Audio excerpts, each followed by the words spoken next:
G'day mate, come on in, fancy a cuppa?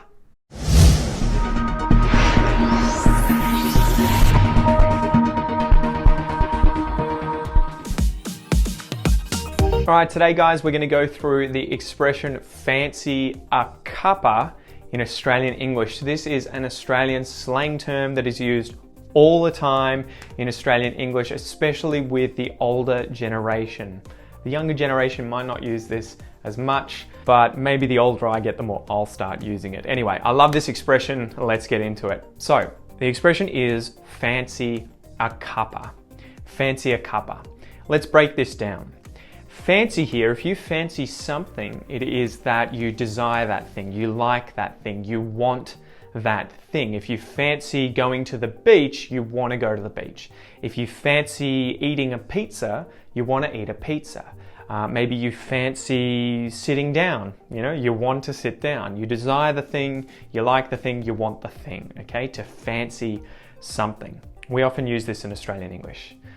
Would you fancy going to the movies, right? Do you fancy something to eat? Do you fancy lunch? Do you fancy hanging out with my dad? I don't know, do you fancy that? A cuppa. Now, a cuppa, as I'm sure many of you know, this is a slang term that is a contraction of a cup of tea or a cup of coffee.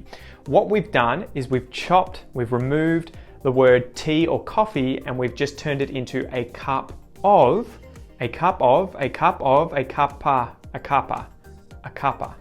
cuppa.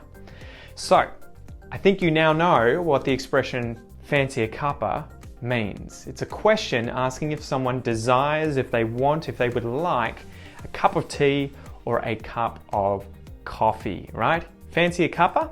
Come on in, mate. Fancy a cuppa? I'll chuck the kettle on and I'll pour you a cuppa.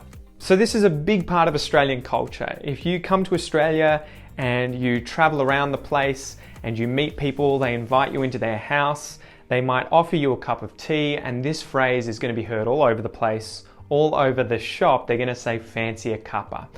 A response to this might be, yeah, I'd love a cuppa. In fact, I'll have a cup of tea. They'll often verify, fancy a cuppa? Yes. Tea or coffee?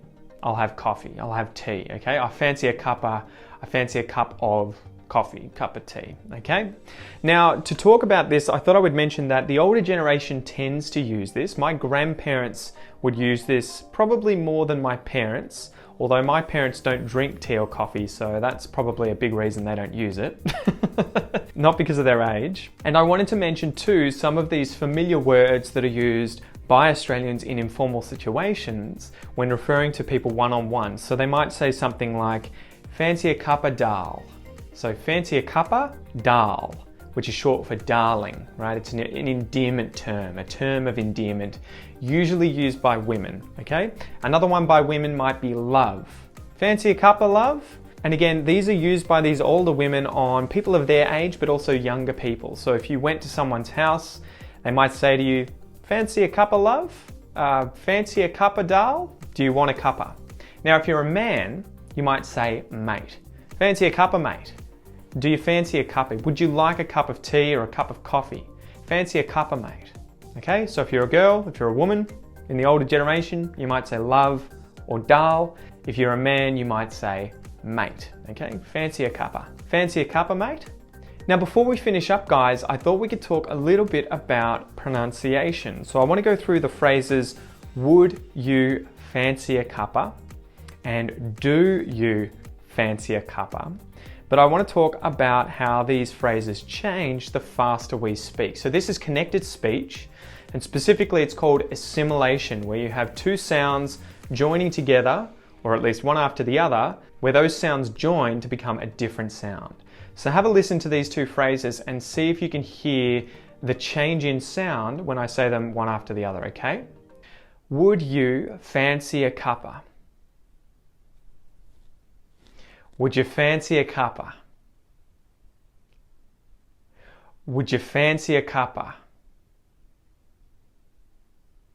Would you fancy a cuppa?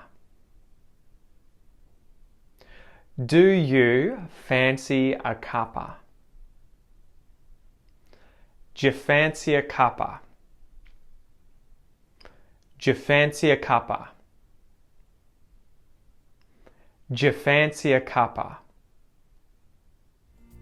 Great work, guys. Hopefully that helps you now understand when Aussies or other English speakers are speaking really quickly using connected speech and assimilating words or sounds like that. And hopefully you can use them too to sound more natural when you yourself are speaking English. Anyway, I hope you've enjoyed this episode, guys, and I look forward to seeing you in the next one.